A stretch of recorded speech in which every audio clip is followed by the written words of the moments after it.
उसका भाष्य स्वामी जी ने एक किया है और किसी का कुछ और हो सकता है, लेकिन ये चर्चा होने से ही उसमें से नवनीत निकलेगा, उस मंथन में से ही निष्कर्ष निकलेंगे। उसकी आवश्यकता है, क्योंकि हमारा अपना जीवन इसके अनुसार नहीं चल रहा है। दुनिया को उनको बहुत सिखाना है और सिखाने लायक हमारे पास बहुत है, लेकिन जो बहुत है वो आज हमारे आचरण में नहीं है। तो भेदभाव कहां से आया? अभी भी चलता है। क्यों चलता है?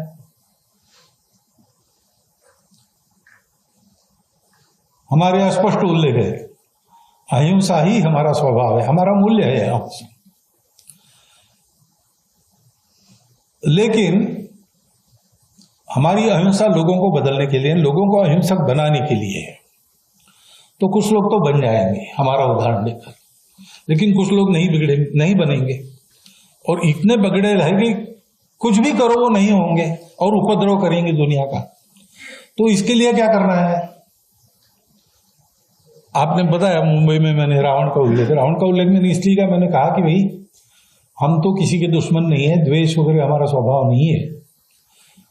तो रावण का भी जो वध हुआ वो रावण के अकल्याण के लिए नहीं हुआ, कल्याण के लिए हुआ। जब ये सिद्ध हुआ कि शिव भक्त रावण है, वेद ज्ञाता रावण है, उत्तम गवर्नेंस करने वाला रावण है, सब प्रकार का उसके पास अच्छा आदमी बनने के लिए जो जो चाहिए वो सब है, लेकिन उसने जिस शरीर और मन बुद्धि का स्वीकार किया है वो ऐसा है कि वो इस अच्छाई को उसके अंदर आने नहीं देगा, और कुछ भी करो उसमें अच्छाई भर नहीं सकते। अब उसको अच्छा बनना है तो एक ही उपाय है, उस शरीर मन बुद्धि को समाप्त करके वो दूसरे शरीर और मन बुद्धि को लेकर आ जाए। तो भगवान ने उसका संहार किया। अब उस संहार को हिंसा नहीं कहते, वो अहिंसा ही है। तो अहिंसा हमारा धर्म है। आतताइयों से मारना खाना, गुंडागर्दी वालों को सबक सिखाना, ये भी हमारा धर्म है।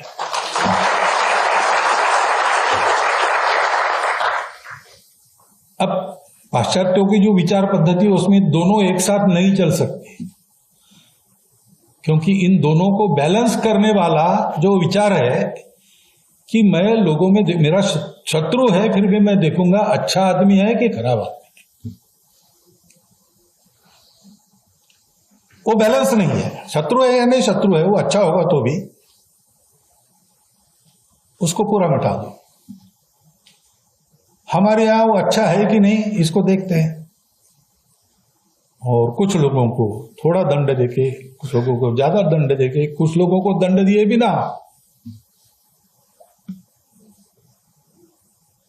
सुधार कर अपना, तो जिनका इलाज ही नहीं दूसरा कुछ, उनके कल्याण के लिए उनको बेसिक मटेरियल दूसरा पाने के लिए भेज देते जहां मिलता है वहां। इसे एक बैलेंस है। अभी हम कभी भी अपने पड़ोसियों की कोई अपमान, कोई हानि नहीं करते, लेकिन ऐसा हम रहते हैं तो भी अगर कोई उतर आए बुराई पर, तो वहां पर अब दूसरा इलाज क्या है? राजा का कर्तव्य है प्रजा की रक्षा करना, राजा अपना कर्तव्य करे।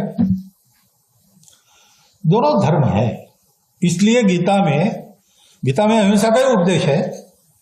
अहिंसा का उपदेश इसलिए किया कि अर्जुन लड़े और मारे, क्योंकि उस समय ऐसे लोग थे सामने कि अब उनके विकास का दूसरा इलाज नहीं था, तो सब बदल के उनको आना पड़ेगा। ये एक संतुलन रखने वाली भूमिका अपने यहां है, वो संतुलन हम भी भूल गए। ये संतुलन देने वाला धर्म है, धर्म की दृष्टि है। हमारे यहां जैसा बताया 4 पुरुषार्थ है,